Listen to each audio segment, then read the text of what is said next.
সংবাদ সবাইকে স্বাগত জানাচ্ছি। আমি ফিরোজ তোহা। শুরুতেই সংবাদ শিরোনাম জানিয়ে দেব এই মুহূর্তে হাতে পাওয়া সর্বশেষ গুরুত্বপূর্ণ আপডেট বাংলা সংবাদ। শুরুতেই থাকছে ভারতের সঙ্গে আওয়ামী লীগ সরকারের সকল গোপন চুক্তি প্রকাশের দাবি হাসনাতের। যমুনায় প্রধান উপদেষ্টা ডক্টর মোহাম্মদ ইউনূসের সঙ্গে ছাত্র প্রতিনিধিদের বৈঠক শেষে সাংবাদিকদের একথা বলেন তিনি। এবারে জানাবো জয় শ্রীরাম বলে আগরতলায় বাংলাদেশিদের উপর হামলা। ভারতের আগরতলায় বাংলাদেশের সহকারী হাই কমিশনে হামলা, ভাঙচুর, জাতীয় পতাকা নামিয়ে ছিঁড়ে ফেলার ঘটনা ঘটেছে। এ অবস্থায় সেখানে ভ্রমণ এবং চিকিৎসার কাজে যাওয়া বাংলাদেশিরা নানাভাবে হয়রানির শিকার হচ্ছেন। এমনকি জয় শ্রীরাম বলে তাদের উপর হামলারও অভিযোগ পাওয়া গেছে। জানাবো বাংলাদেশ ভ্রমণে যুক্তরাজ্যের সতর্কতা। বাংলাদেশে সন্ত্রাসী হামলার সম্ভাবনা নিয়ে সতর্ক করেছে যুক্তরাজ্য। মঙ্গলবার ঢাকায় ব্রিটিশ হাইকমিশনার বিদেশি নাগরিকদের উদ্দেশ্যে হালনাগাদ ভ্রমণ পরামর্শে এমন সতর্কবার্তা জারি করেছে।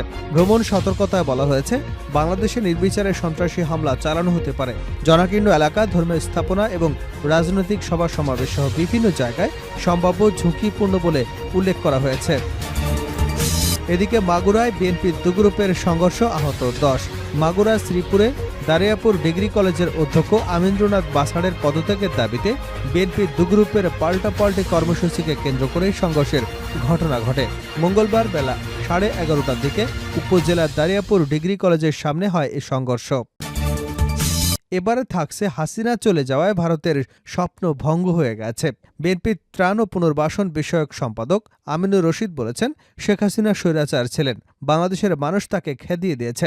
ভারতের এত জলে তার কারণ একটাই, শেখ হাসিনা থাকাকালে যা ইচ্ছা তা চুক্তি করে বাংলাদেশকে তাদের অঙ্গরাজ্য করবার স্বপ্ন দেখেছিল ভারত। শেখ হাসিনা চলে যাবার পর তাদের সেই স্বপ্ন ভেঙে গেছে। এবং সর্বশেষ জানাবো হাইকমিশনে হামলার নেপথ্যে মমতা ও শেখ হাসিনার ইন্ধন রয়েছে।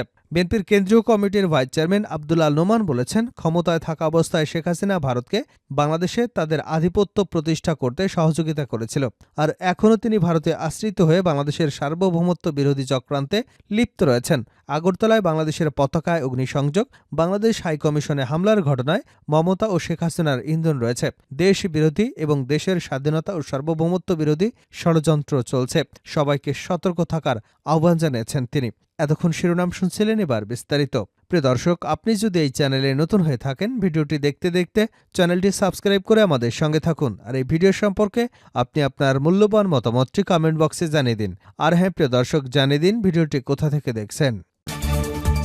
ভারতের সঙ্গে আওয়ামী লীগ সরকারের সব গোপন চুক্তি প্রকাশের দাবি জানিয়েছেন বৈষম্য বিরোধী ছাত্র আন্দোলনের আহ্বায়ক হাসনাত আব্দুল্লাহ।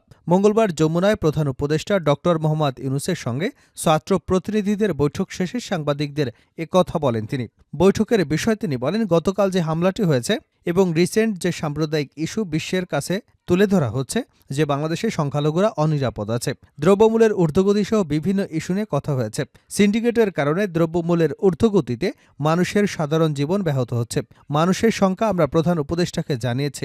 তিস্তার পানি ন্যায্য বন্টন নিয়ে আলোচনা করতে বলেছি। বাংলাদেশের প্রত্যেকের সাম্য এবং মানবিক মর্যাদার ভিত্তিতে জীবনযাপন করছে, এটি আরও প্রচার কিভাবে করা যায় সে বিষয়ে কথা হয়েছে। তিনি আরও বলেন, সীমান্ত হত্যা কিভাবে বন্ধ করা যায় এবং বিচার নিশ্চিত করা যায় সে বিষয়ে কথা হয়েছে। ভারতের সঙ্গে আওয়ামী লীগ সরকারের করা গোপন চুক্তিগুলো প্রকাশ করবার বিষয়ে কথা বলেছি। হাসনাত বলেন, যারা ষড়যন্ত্র করছে তাদের স্পষ্ট করে বলতে চাই, সার্বভৌমত্বের প্রশ্নে, অখণ্ডতার প্রশ্নে সব ধর্মের সবাই মিলে একসঙ্গে লড়াই করব। তিনি বলেন, সংখ্যালঘু ট্রাম্প কার্ড ব্যবহার করে আওয়ামী লীগ বোঝাতে চেয়েছে আওয়ামী লীগ যতদিন ছিল ততদিন তারা নিরাপদ ছিল। আমরা ভারতকে বলতে চাই, ভারত সংখ্যালঘুদের যে নির্যাতন করছে তা উদাহরণ হিসেবে দেওয়া যায়। ভারতকে উদ্দেশ্য করে হাসনাত বলেন, আপনারা আওয়ামী লীগের দৃষ্টিতে না দেখে জনগণের দৃষ্টিতে দেখে সরকারের সঙ্গে ন্যায্যতা এবং সমতার ভিত্তিতে সম্পর্ক বজায় রাখুন।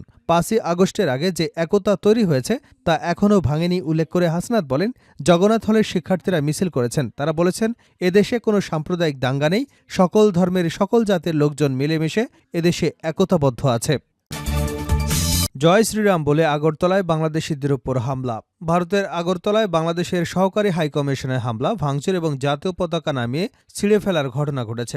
এ অবস্থায় সেখানে ভ্রমণ এবং চিকিৎসার কাজে যাওয়া বাংলাদেশিরা নানাভাবে হয়রানির শিকার হচ্ছেন। এমনকি জয় শ্রীরাম বলে তাদের উপর হামলারও অভিযোগ পাওয়া গেছে। সোমবার এবং মঙ্গলবার সেখানে হামলা এবং হয়রানির শিকার ব্যক্তিরা গণমাধ্যমের কাছে এসব অভিযোগ তুলে ধরেছেন। মুজিবুর রহমান নামে বাংলাদেশের নারায়ণগঞ্জের এক ব্যবসায়ী বলেন, একটি মেলায় অংশগ্রহণের জন্য সোমবার ভারতের ত্রিপুরায় গিয়ে একটি আবাসিক হোটেলে উঠি। রাত 12টার দিকে একদল লোক, সেখানকার পুলিশ এসে আমাকে হোটেল থেকে বের করে দেয়। পরে জয় শ্রীরাম বলে হামলা করে এবং আমার সঙ্গে থাকা বেশ কয়েকটি জামদানি শাড়ি ছিঁড়ে ফেলে। এরপর অনেকটা অরক্ষিত অবস্থায় খোলা আকাশের নিচে রাত কাটিয়ে মঙ্গলবার নিজের দেশে ফিরে আসি। অভিযোগ করে তিনি আরও বলেন, গত ৩০ বছর ধরে আমি ভারতে যাওয়া আসা করি, কিন্তু এবারের পরিস্থিতি খুবই খারাপ। ওই দেশের মানুষজন রাস্তায় আমাদের দেখলেই মারধর করছে। অটো চালক থেকে রিকশা চালক সবাই আমাদের মারতে আসছে। ত্রিপুরা থেকে ফিরছেন কুমিল্লা লাকসাম উপজেলার বাসিন্দা ফরিদ মিয়া। নিজের অভিজ্ঞতার কথা তুলে ধরে তিনি বলেন, সোমবার আখাউড়া স্থল বন্দর হয়ে আগরতলাতে গিয়েছিলাম, কিন্তু সেখানে গিয়ে বিপাকে পড়তে হয়। বাংলাদেশি এবং মুসলিম হওয়ায় ভাড়া নেওয়ায় ১ ঘন্টা পরে আমাকে হোটেল থেকে বের করে দেয় কর্তৃপক্ষ। ফরিদ মিয়া নামের আরও একজন বলেন, হোটেল থেকে বের করে দেওয়ার পর আমি টাকা ফেরত চাই, কিন্তু তারা আমাকে টাকাও ফেরত দেয়নি। পরে বাধ্য হয়ে শহর থেকে ৮০ কিলোমিটার দূরে এক আত্মীয়র বাড়িতে গিয়ে রাত কাটিয়ে সকালে দেশে ফেরার জন্য চেকপোস্ট দিয়ে রওনা হই। সেখানে এসে দেখি বিভিন্ন স্থানে বাংলাদেশ বিরোধী বিক্ষোভ হচ্ছে। বলা হচ্ছে বাংলাদেশি ডক্টর ইউনূসের লোক পেলেই পেটাবে তারা। সারাদিনের চেষ্টার পর বিকেলে দেশে ফিরতে পেরে মনে হচ্ছে প্রাণে বেঁচে ফিরেছি। তিনি বলেন, নতুন করে যেন কেউ আর সেখানে না যায়, কারণ যারা গেছেন তারা আসতেই হয়রানির শিকার হচ্ছেন। বাংলাদেশ ভ্রমণে যুক্তরাজ্যের সতর্কতা। বাংলাদেশে সন্ত্রাসী হামলার সম্ভাবনা নিয়ে সতর্ক করেছে যুক্তরাজ্য। মঙ্গলবার ঢাকায় ব্রিটিশ হাইকমিশন বিদেশি নাগরিকদের উদ্দেশ্যে হালনাগাদ ভ্রমণ পরামর্শে এই সতর্ক বার্তা দেয়। ভ্রমণ বার্তায় বলা হয়েছে, বাংলাদেশে নির্বিচার সন্ত্রাসী হামলা চালানো হতে পারে। জনাকীর্ণ এলাকা, ধর্মীয় স্থাপনা এবং রাজনৈতিক সভা সমাবেশ সহ বিভিন্ন জায়গায় সম্ভাব্য ঝুঁকিপূর্ণ বলে উল্লেখ করা হয়েছে। হাইকমিশন আরও জানিয়েছে, কিছু গোষ্ঠী এমন ব্যক্তিদের লক্ষ্যবস্তু করছে যাদের ইসলাম বিরোধী জীবনধারা বা মতামত রয়েছে বলে তারা মনে করে। এই সতর্কবার্তার পর বিদেশি নাগরিকদের নিরাপত্তার বিষয়ে বাড়তি সতর্কতা অবলম্বনের পরামর্শ দেওয়া হয়েছে। এছাড়া হাইকমিশন আরও বলছে, মাঝে মাঝে সংখ্যালঘু ধর্মীয় গোষ্ঠীর বিরুদ্ধে হামলা চালানো হয়েছে এবং পুলিশ ও নিরাপত্তা বাহিনী হামলা লক্ষ্য করেছে। এসব হামলায় বিশেষ করে প্রধান শহরগুলোতে বিস্ফোরক ব্যবহার করা হয়েছে। তবে বাংলাদেশি কর্তৃপক্ষ এ ধরনের পরিকল্পিত হামলা প্রতিরোধে কাজ করছে। ভ্রমণের জন্য সতর্কতা জারি করে যুক্তরাজ্যের হাইকমিশন পরামর্শ দিয়েছে, চারপাশ সম্পর্কে সতর্ক থাকতে হবে, বিশেষত পুলিশি স্থাপনাগুলোর আশেপাশে সতর্কতা অবলম্বন করতে হবে। বড় ধরনের সমাবেশ বা পুলিশ আইনশৃঙ্খলা রক্ষাকারী বাহিনীর উপস্থিতি সংবলিত এলাকাগুলো এড়িয়ে চলতে হবে। বাংলাদেশের চলমান রাজনৈতিক পরিস্থিতি সম্পর্কে হাইকমিশন বলছে, ২০২৪ সালের জুলাই-আগস্টে বাংলাদেশে ব্যাপক সহিংসতা দেখা দেয়, যার ফলে বহু প্রাণহানি এবং হতাহতের ঘটনা ঘটে। বর্তমানে পরিস্থিতি এখনও অস্থির রয়েছে এবং রাজনৈতিক মিছিল ও সমাবেশ এখনও অব্যাহত রয়েছে। এসব সমাবেশে সহিংসতায় রূপ নিতে পারে, আইনশৃঙ্খলা রক্ষাকারী বাহিনীর সঙ্গে সংঘর্ষে পরিণত হতে পারে। পাশাপাশি দেশজুড়ে শহর নগরে বিক্ষোভ, ধর্মঘট, সহিংসতা, ভাঙচুর এবং অগ্নিসংযোগের ঘটনা ঘটতে পারে, যা প্রাণঘাতী হতে পারে। হাইকমিশন আরও জানিয়েছে, বাংলাদেশের সাম্প্রতিক অস্থিরতা পুলিশের কার্যক্রমে প্রভাব ফেলেছে। কিছু থানায় উল্লেখযোগ্য ক্ষয়ক্ষতি হয়েছে, তবে বেশিরভাগ থানার কার্যক্রম পুনরায় সচল করা সম্ভব হয়েছে। তবে সব পুলিশ সদস্য এখনও কাজে ফেরেনি। মাগুরায় বিএনপি দু গ্রুপের সংঘর্ষ, আহত ১০। মাগুরা শ্রীপুরে দারিয়াপুর ডিগ্রি কলেজের অধ্যক্ষ আমিন্দ্রনাথ বাছাড়ের পদত্যাগের দাবিতে বিএনপির দু গ্রুপের পাল্টাপাল্টি কর্মসূচিকে কেন্দ্র করে সংঘর্ষের ঘটনা ঘটেছে। মঙ্গলবার বেলা 11:30টার দিকে উপজেলার দারিয়াপুর ডিগ্রি কলেজের সামনে সংঘর্ষ হয়। স্থানীয় সূত্র জানায়, দারিয়াপুর ইউনিয়ন বিএনপির সভাপতি রফিকুল ইসলাম প্রদীপ এবং উপজেলা স্বেচ্ছাসেবক দলের যুগ্ম আহ্বায়ক জিলুর রহমান বিশ্বাসের সমর্থকদের মধ্যে এ সংঘর্ষের ঘটনা ঘটে। পুলিশ এবং স্থানীয় সূত্র জানায়, দারিয়াপুর এলাকার সর্বস্তরের জনগণের ব্যানারে দারিয়াপুর ডিগ্রি কলেজের অধ্যক্ষ আমিন্দ্রনাথ বাছাড়ের অপসারণ এবং পদত্যাগের দাবিতে মঙ্গলবার সকালে কর্মসূচি দেয় একটি পক্ষ।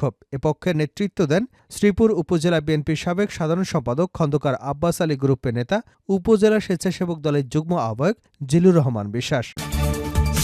হাইকমিশনে হামলার নেপথ্যে মমতা হাসিনার ইন্ধন রয়েছে নোমান। বিএনপির কেন্দ্রীয় কমিটির ভাইস চেয়ারম্যান আব্দুল আল নোমান বলেছেন, ক্ষমতায় থাকা অবস্থায় শেখ হাসিনা ভারতকে বাংলাদেশে তাদের আধিপত্যবাদ প্রতিষ্ঠা করতে সহযোগিতা করেছিলেন, আর এখনও তিনি ভারতে আশ্রিত হয়ে বাংলাদেশের সার্বভৌমত্ব বিরোধী চক্রান্তে লিপ্ত রয়েছেন। আগরতলায় বাংলাদেশের পতাকায় অগ্নিসংযোগ, বাংলাদেশ হাইকমিশনে হামলার ঘটনায় মমতা ও শেখ হাসিনার ইন্ধন রয়েছে।